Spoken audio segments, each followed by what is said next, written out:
So basically, you wanna learn animation, you saw Spider-Man across the Spider-Verse, and you think, yeah, I wanna do that too. You're delusional. You are a piece of. Yeah, no.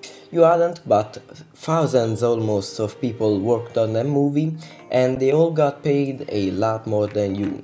So, and they studied animation probably, and they learned it, all the principles, or read books, and lots of other things, and you didn't, so probably not the same quality even if you study it for a little bit of time.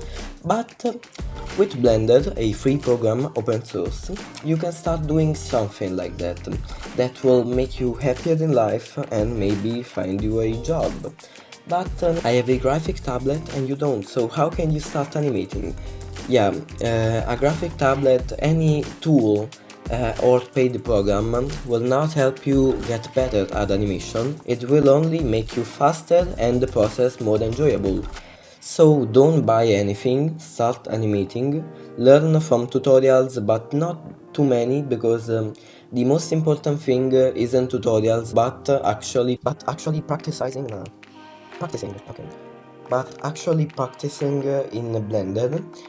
So learn the basics, then go in Blender, try a few things, and for at least 3 months, every day almost, because you're not going to do every day, but practice.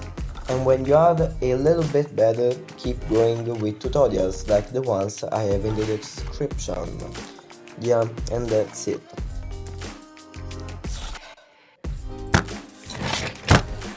You, Suzanne, you're a bad person. Such a bad person that your husband left you.